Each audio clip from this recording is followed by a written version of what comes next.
4, 3, 2, 1. International superstar, Miss Butta BRocka.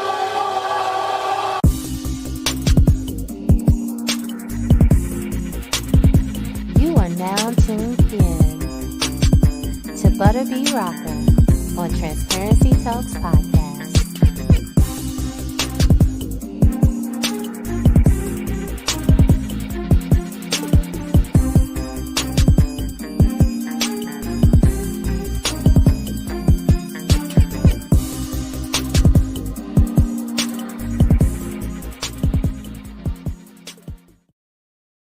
Hello, hello, hello. Welcome to another episode of Transparency Talks Podcast. I am your girl, Butta BRocka. Listen, we have an amazing show for you today. I'm super excited about this young man. He has been doing the doggone thing. He is a veteran in the industry. He's an actor, an executive producer, a director, a writer, an educator, an entertainment consultant. He is the president, CEO of Gilead Media Group. He is co-creator of the Bill Duke Media Foundation's youth media. I mean, I could go on and on and on about all of his accolades. One of the really cool things that he also is, he's on one of my favorite shows currently that's out right now. He is Brother Minister on the Family Business. Can you guys please show some love for Carl Gilead? Hello, sir. How are you? Oh, hello, Butta How you BRocka. doing? A nice opening too, by the way. Very snazzy and put together and cool. I like Thank you. Thank you so much. You know, I didn't even do my introductions because I was trying to get to you, which is really saying something. Because usually I always do my little introductions. I said, nope, I need to talk to the man himself. So it is a pleasure having you on the show. I want to first start off with, can you tell everybody a little bit of background about yourself? Oh, okay. I'm advanced in age. I'm in my 60s. Was born in Chicago. Moved to Detroit as a middle school youngster. Went to high school in Detroit. Went to Michigan State. Got a degree in marketing communications. Worked in corporate America for about 15 years. But in the midst of that, was wanting to pivot into entertainment and acting, and found a way for that to happen through working in stage early on. Worked in Los Angeles for many years doing stage and television and films and commercials, and moved to Atlanta about a year and a half ago. That's really the thumbnail. Do you want me to go deeper? I'm married. I've got 5 kids, 2 of which are my originals and 3 bonuses. And that's the thumbnail. That's a great thumbnail. Okay. So you started in stage plays. Mm-hmm. And then what made you transition into doing TV and film? It was a natural progression. It was always the goal. When I speak to young people, I, ask them to tell me what did God tell you early on about what you wanted to do. 9 times out of 10, that's the voice you should listen to. So when I was a very, very young me, 4 or 5 years old, I was enthralled with film and television. I knew that I wanted to work in the industry. Had no idea how I'd get there, but it was planted very early on. But I was in the Midwest, and my parents didn't really tell me or how to get into it or anything like that. But I kind of willed my way through. So theater was the natural first thing. In high school, I have a theater group. I got into that. Worked in radio and TV in high school doing that. I thought I might end up doing news or something like that at first, because that's why I majored in communications. But I really wanted to do what I'm doing right now. So it's really a dream come true. I love what I do. I don't ever plan on retiring. And did I answer your question? You did, sir. You Yes. did. Okay. So when you decided to transition into TV and film, did you take lessons or did you start doing backgrounds first? Mm-hmm. Inquiring minds want to know. Oh, both. I didn't study acting and theater in college. Okay. But once I moved to Los Angeles after doing theater in the Midwest, which is where I started. So when I started doing theater, I had not had any formal training, which is crazy. Don't try this at home. But I started doing theater in Michigan State. I did theater in Kalamazoo, Michigan. Came to LA, started doing theater there around 1989. But then I did start taking classes. So I was taking acting classes from a myriad of people. A guy named Wayne DeBorick, Cy Richardson, Tasha Smith. Along the time I was in Los Angeles while I was working in theater and television. So I was kind of doing both. Okay. Same. So I learned on the job. And if you look at some of my past work, it looks like it. You know what I'm saying? You know, you need to really be trained, but it is an industry where if you really apply yourself, you can learn it. Yeah, absolutely. A lot of people see the new version of you, and they don't assume, they see you on, a big show or whatever, and they don't assume that you had a beginning. Mhm. They just automatically assume that you just became this born star. And it's Mhm. like, no, it takes a lot of grit and hunger and sacrifice and everything else to really get yourself out there. And you learn, like you said, along the way. I've been doing it a very long time. I don't even like to say sometimes, but it's been over 30 years I've been in and out of the business. There was times when I, wanted to quit and did quit and then came back. So, even though I've been in it since around 1990 or so, there were times, years in there that I wasn't doing it. I quit and then I ended up coming back.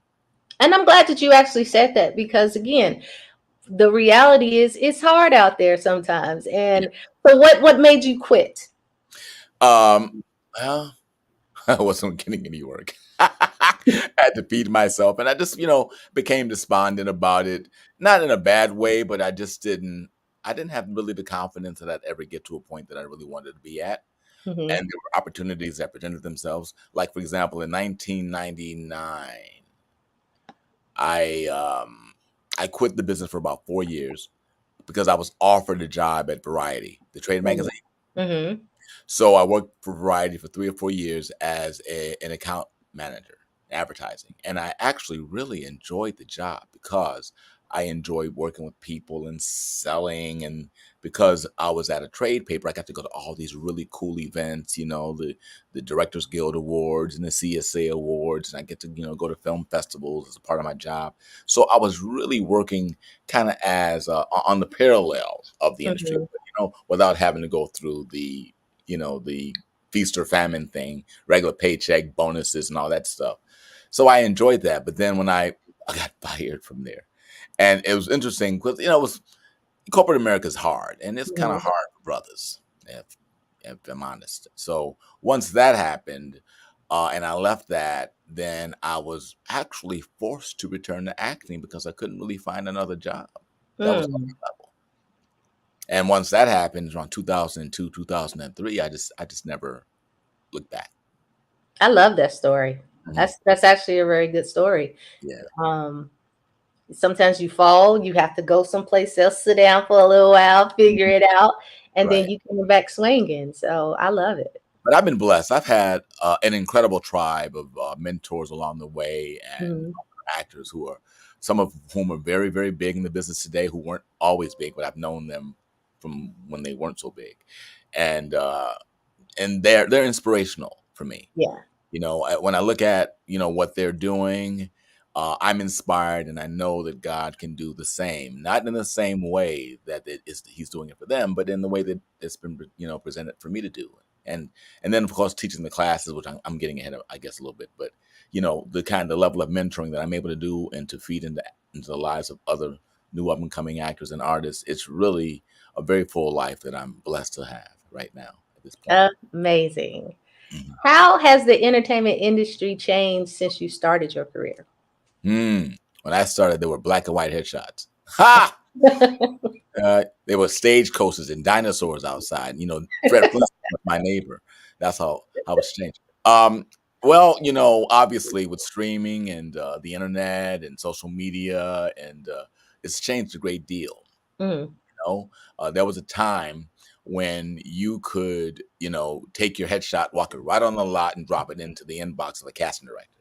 mm. you know, or walk into an agency's office with your headshot and a resume stapled to the back, and you would just plop it onto an inbox. And they might kick you out sometimes. Like, get out of here. What are you doing out here? You have permission to, you know. Not often, but that would happen. So it was yeah, you could walk on an actual studio lot, which I Wow. did. I'd walk onto the lot with my stuff and just leave it in people's inboxes and stuff like that. Um, that's no longer, obviously. You would mail postcards out to solicit, get some action to see if someone can call you in for something, a show that was being cast. And I still say this is what hasn't changed. I tell my actors all the time, you need to be on top of what's going on. Read the trades every day, something. Mhm. Advance your knowledge in some way about the business every single day. Right. And that is still relevant. That's what we did back then. It just seems like now there's so much more of it to consume. Hmm. But how's it changed? Um, I guess it hasn't changed much other than that. The technology really has forged the change, Hmm. I would say, more than anything else. Okay. All right. So you go from stage to acting. How did you transition into producing, directing, and writing? Oh, that's a good question. So in 1997 or thereabout, I took a class. Do you know who Bill Duke is? Hmm. Okay, so Bill is actually now to this day, which is really one of the cool, serendipitous, aspects and stories of my life. But I met Bill back in like '93, but I'm going to forward to '97, which is what you're asking me. I took a boot camp class. It was called the Bill Duke Actors Boot Camp. And the Hmm. reason why I took the class was because I wanted an opportunity to get in front of Bill. Maybe he would hire me. He was a big director, and all that. And it was an acting class. But Bill did a clever bait and switch. It really was more than an acting class. Bill really forged and forced the idea of creating your own content, building your own tribe, and doing your own thing. And it was an idea that I had never thought about before that. And shortly after that happened, I have a friend, a good buddy of mine. His name is Tony Winters. He had a script that he'd written called Retiring Tatiana. And this was right at the beginning of the digital video craze of making movies. This is when the industry was converging out of film into, it wasn't quite digital yet, but it was moving out into another thing. And Hmm. so we produced this film uh, over a year. It was mainly me helping him. I didn't know what I was doing, but neither did he. But we got the film done and we entered it into a film festival, the Pan African Film Festival in Los Angeles in 2000, and we won the audience award. Wow. So that was the beginning. And then just from there, you just kind of hang out, you work, and you just learn more and more about the industry. I was never one that would walk on the set and just sit there and just eat craft services. I was always, looking around at this, pointing at that, wondering what that was, and just really, really, curious about the entire process. And then when I went to work for Variety, my category of business was production services. So I handled locations, I handled the unions, I handled technology like Kodak, Fujifilm, and it gave me a bird's eye view to technology. Right. And so that gave me a working knowledge to begin to learn production. So between my working with Tony in 99, 2000 to make Retiring Tatiana, we did another film in 2005. And then I began to consult on many other projects. And that's what it was. And then even to this day, even though I'm known as an actor, I consider myself a producer who acts. Hmm. So I am at home behind the camera producing. I don't have I to be love on. it. If I'm on camera, it's because I need to be on for some reason. But I enjoy producing probably as much as acting. Yeah. I have a film out that I executive wrote, produced, and directed, starred in, and put my own music in it. Nice. And Mhm. I actually really enjoy being behind the scenes as well. I Oh, didn't think that I would. I come from the music industry, and when COVID happened, of course, that shut everything down. I had mm, already written a stage play, and I was mm, like, you know what? I want to do a film, and I had never done a film before, and I dived right on in. mhm. And my film has been out now. It's Finding the Perfect Guy. It's been out now for a year, and I'm on 26 streaming platforms. Oh, And yeah? Like, yeah, what's the name of the movie? You need to send Finding it. the Perfect Guy. It's a Oh, romantic comedy. okay. Romantic Yeah. comedy. Yeah, So, it's a romantic comedy. I had a cast of 32 and mhm, I dived right on in, but I really enjoy behind the scenes. I really do. I didn't think that I would because I'm so used to being up front, mhm. singing and everything. I'm used to the spotlight, but yeah, I love it. Nice, nice. I mean, producing is wonderful. I mean, I've produced a number of projects, but my biggest pride and joy is my digital series. It's called 2 Degrees, Hmm. and shot 12 episodes over 2 seasons, and it's currently living on the Brick TV. But if you go to YouTube or Instagram, I've got clips of the show. 2 Degrees, the series, That was and one of the next questions I was going to ask you. How did you approach developing your digital series, 2 Degrees? well, that's interesting because so when I was living in Los Angeles, I would often get teased about everybody knows me. Everybody knows Carl. Carl knows everybody. This kind of thing.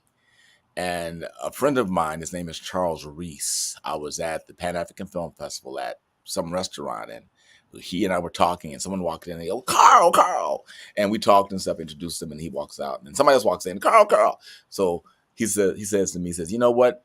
You're like 2 degrees of Hollywood, Carl Gilliard. And the idea stuck in my mind.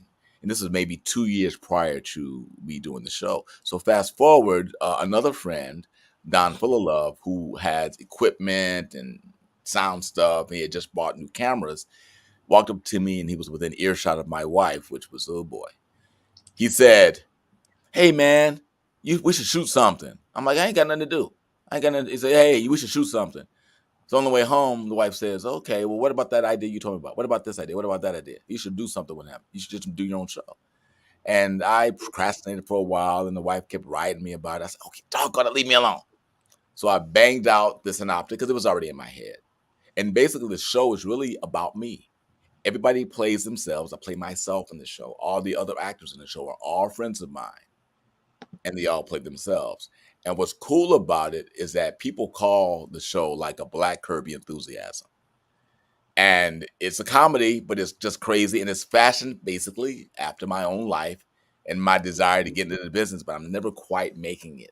Right. And then the first season is based on my second divorce. Hmm. I used my second divorce. I got a freaking bug that's killing me. Anyway, the first season is based upon my second divorce and my neurosis on how I dealt with it. Hmm. And all of our friends have to deal with me in this divorce. And I have a woman playing my ex-wife, but it's not the same name. But one of the few people in the show who does not use her own name is Shelley Robertson. And Shelley Robertson plays my ex-wife in the show.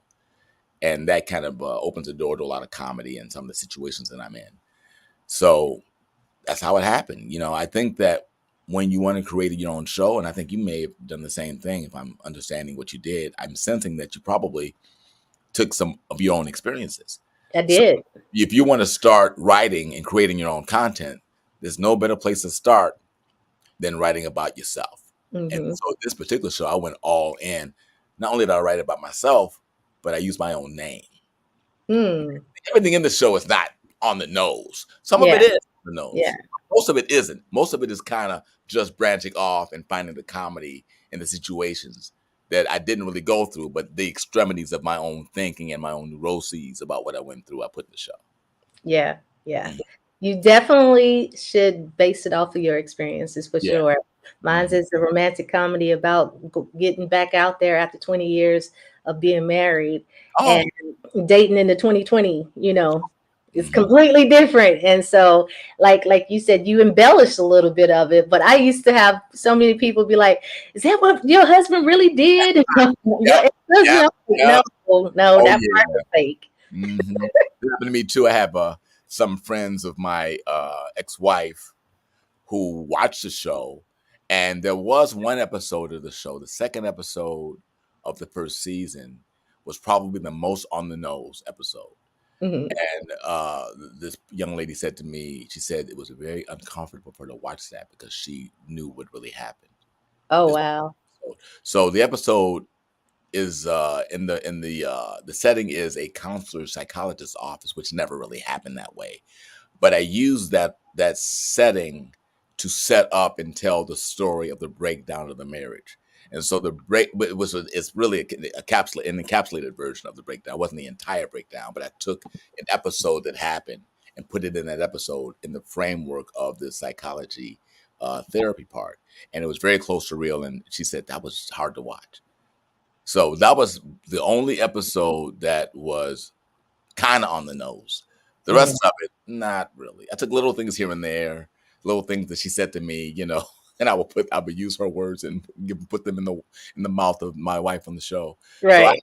I kind of fun with that part. It was actually a lot of fun, and it also taught me that when you tell the truth, it resonates. And Mm-hmm. you're not the only one because other people have gone through the same thing.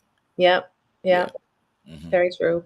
I am absolutely going to be watching 2 Degrees. Yes, it's on the Brick TV, and Brick so TV.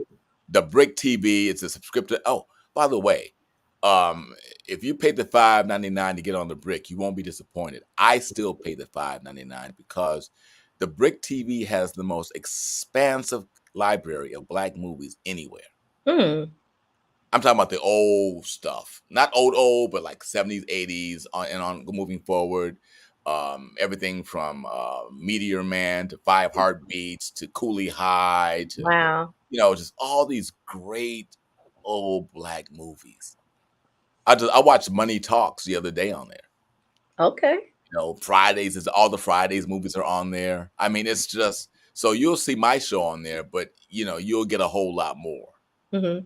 So the bricktv.com, I think that's what it is. Yeah. Okay. I want to talk about your acting classes, the Gilliard Media Group, and Hmm. what that consists of. Okay, so I am the primary, coach teacher of the class. But my wife and I run the class. Okay. So my wife is kind of the softer version of me. She's the one who brings the soft, kind, energy to the class. And I'm not saying that I'm not soft, but I'm, more or less the coach. And we have snacks every single week. We do scene work, and I do redirects and coaching of all the actors, and then I also make myself available. A lot of my actors call me and ask me questions when we're not in class. Mm-hmm. And I think, and then the other thing is that we do showcases every 3 or 4 months where I invite industry out to look at scenes. And I also bring industry guests in. So, for example, Jason Lauder came to my class. I've had, Mike Beach came to my class, Chad Coleman, Sharman Lee, Brayley Evans, a whole host of people have been in my class and talked to my actors. And when they come out, some of them build relationships Mm-hmm. with my people, which is beautiful because my heart is always about building community and creating your own tribe. So it's not just an acting class. It is that, but it's far more. And Mm-hmm. I'm honest, I cherry picked off of what I learned from Bill Duke there as well. I love it. I Mhm. actually had Sharman Lee as one of my panelists on my last one, her and Dennis L.A. White.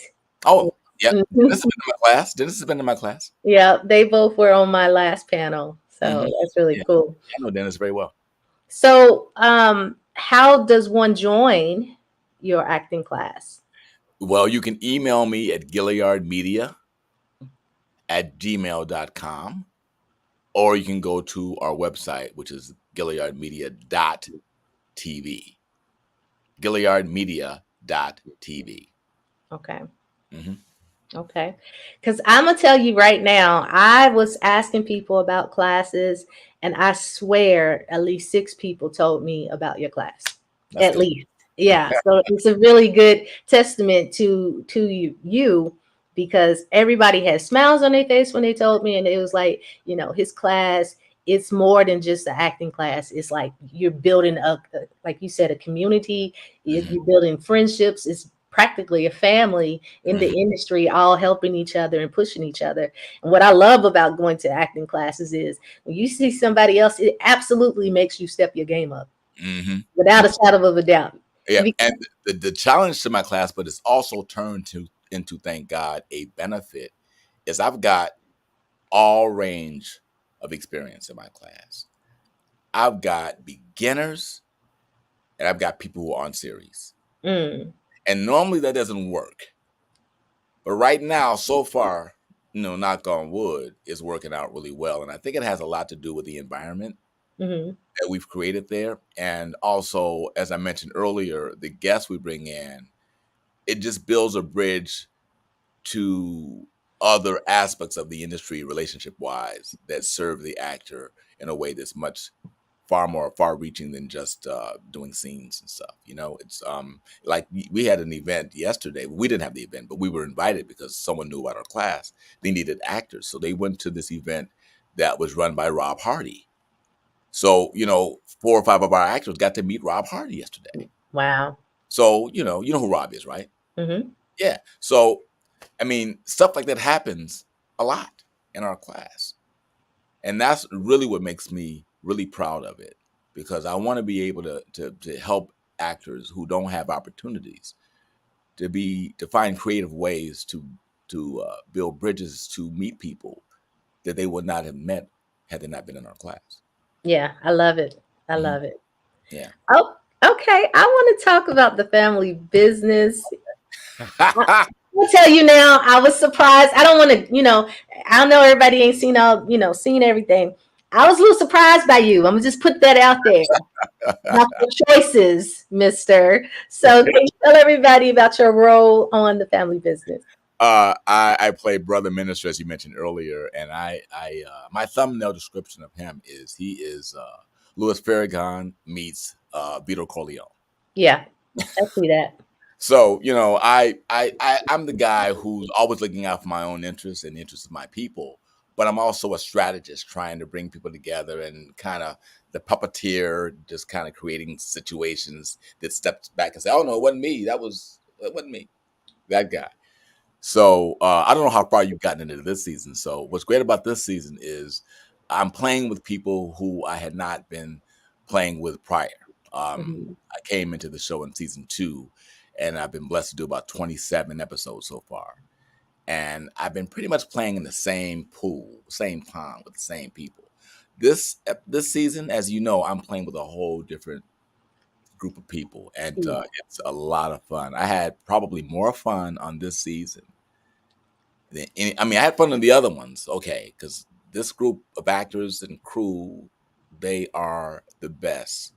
They are the most loving, kind people. I'm talking top to bottom: producers, directors, set designers, props, AD, cast, everybody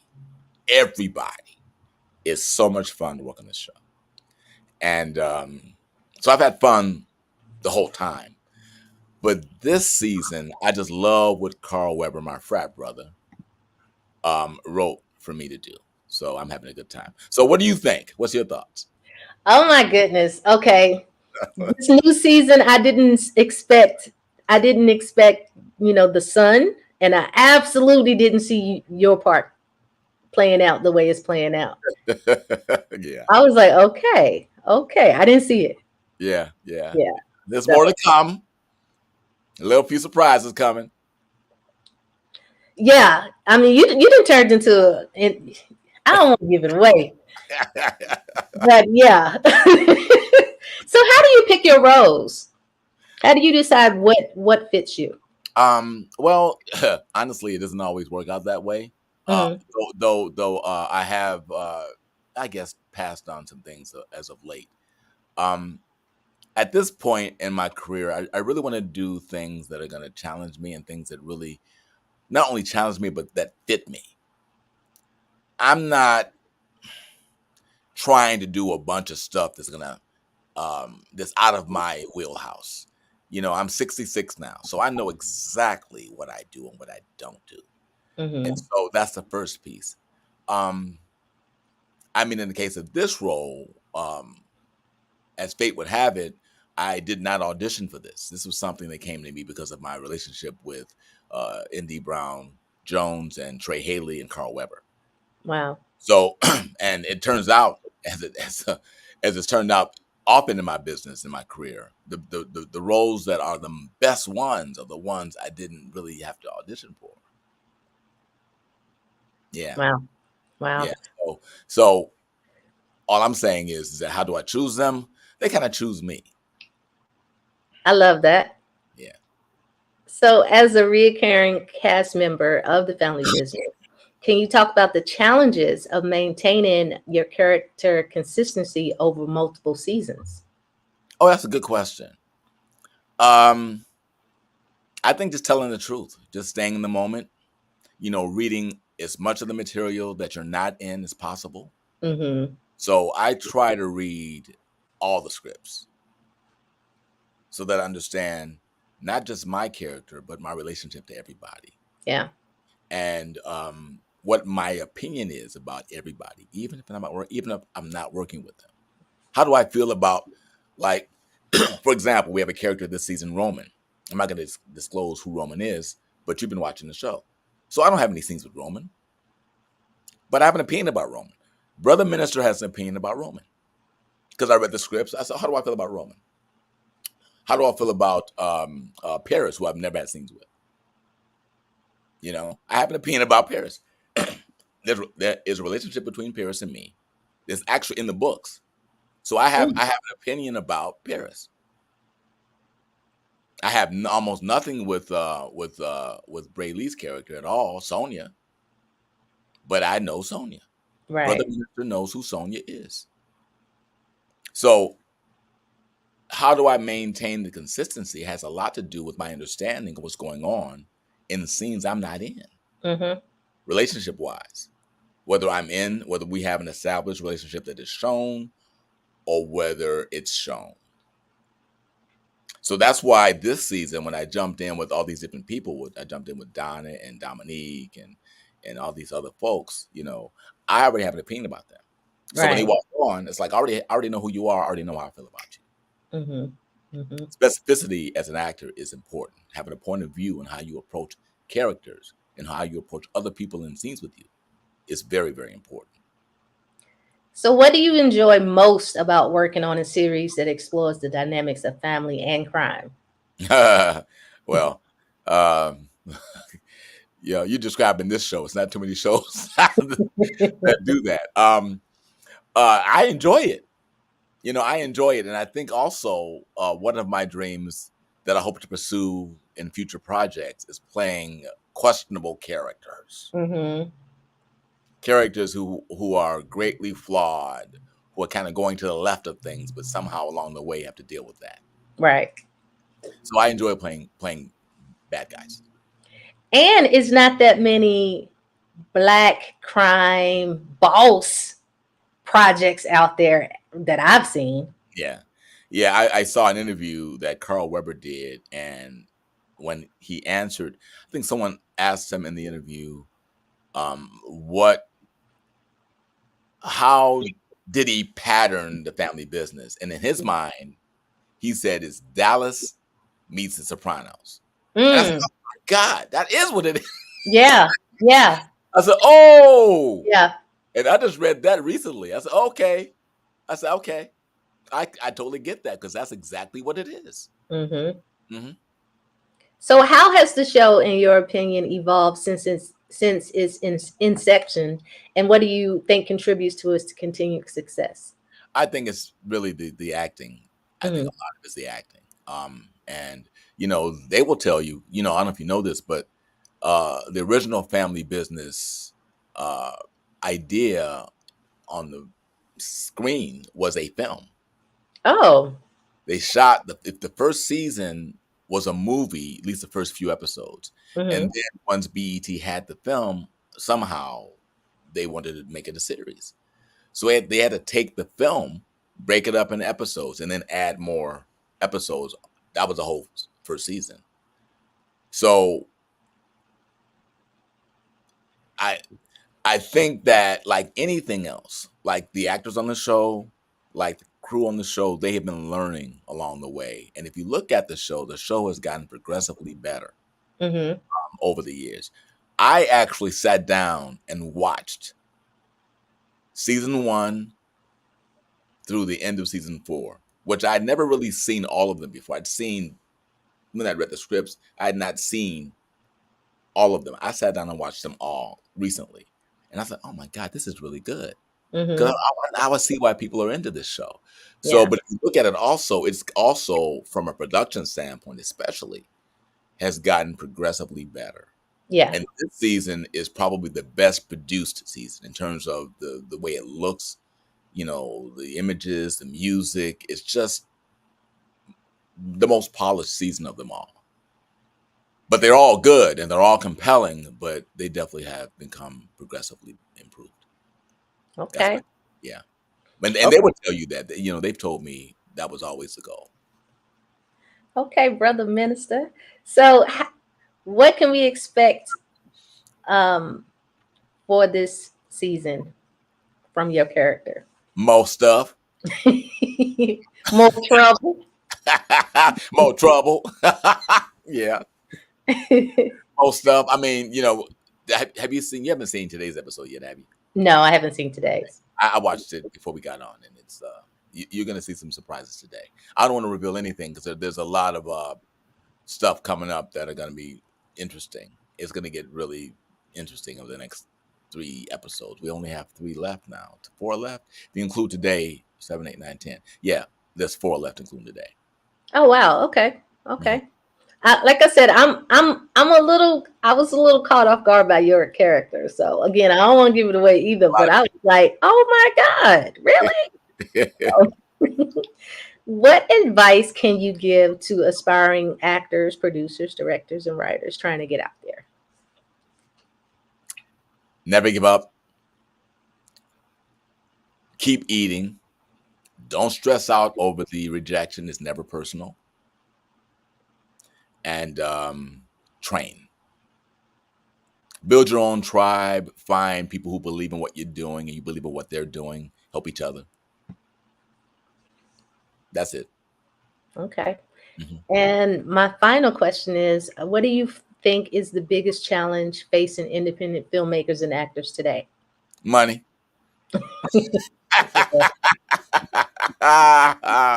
Yeah. I would say that. I mean, especially if you're independent producers, because it takes money to make this Yeah. content. So, you know, that's always the biggest challenge. And for actors, it's opportunities, but you can create your own opportunities. I mean, these days you can do a show and put it on YouTube or put it on Instagram, and there's lots of things you can do today. But it's just you got to stick with it. You got to grind it out. You got to work everything out. You got to make the mistakes and get up, learn from them, and keep going. I mean, that's it. And if you love what you're doing, the mistakes aren't that painful. Yeah. Not to me. I mean, would you rather be someplace you don't want to be at, even if you're making money, but you're miserable? I'd say Right. no. Life's too short. Yeah. Hmm. Very sound advice, sir. Mm. Very sound advice.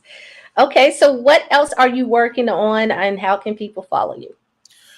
Well, Carl Gilliard. My name, you can see it right there on IG. That's my name. Everywhere you go, whether it's X, whether it's Instagram, whether it's Facebook, which I may be taking a break from Facebook pretty soon. Really? I may be, I may let the sun set on Facebook. But I have a fan page on Facebook that I think will still be there because my wife's on all of it. So if I do take a bow out, then that'll still be there. Carl R. Gilliard is um, my personal page. And then 2 Degrees of Series, TWO Degrees, the series on Instagram, on Facebook, and on YouTube. And on YouTube. Yeah, I am on YouTube. Yes. Did you ask what else I'm up to or just how to contact me? What else you're up to? Okay, so I just finished a film for Paramount. It's the redo of The Naked Gun. So Mm, The Naked Gun is Leslie Nielsen back in the day. So they're doing a new one with Liam Neeson. So I worked on that for about a week, wrapped that. I'm really excited about a new Christmas movie coming to BET Plus this Christmas called The Queens of Christmas, with Vanessa Bell Calloway as Atkins and Terry J. Vaughn. I played Terry J. Vaughn's husband. It's a crazy, cute comedy about the holidays. So I'm looking forward to that because I've always wanted to do a Christmas movie. me too. And my wife and I, we veg out on all the Christmas movies. And so I finally got one. And so I'm looking forward to that. That's coming up this year as well. I think And, I'm gonna have to write a Christmas movie because Mhm, I've always wanted to be in a Christmas movie. mhm. And if it ain't coming to you, create your own way. Exactly right. Well, I would like to thank you so much for taking your time out. Before I officially let everybody go, I do got to make my announcements because I mean, what would I be doing if I don't tell you about BBR Indie Films? We are now taking submissions for our sixth BBR Indie Films, where we highlight independent filmmakers every other month at Studio Movie Grill in Marietta, Georgia. We have had some phenomenal people in the industry come out. Charmin Lee, we've had Diego. He's a 16-time Emmy Award-winning producer. We just had Darlene McCoy. We just had Daryl D.C. Chambers. We have just confirmed Foster Arrington, aka Rio, will be. Oh, my brother. I love Rio. I love Arrington. He's going to Yes. be one of the panelists on our next one, which is going to be September 25th. So we are taking submissions now through August 23rd. You can go to Film Freeway /BBR Indie Films. That's INDIE Films with an S, and submit your stuff. So we want to see you in the building. And again, thank you so much for your time. You stay on. But with that, everybody, we are out of here and we're going to talk to you guys later. Peace, y'all.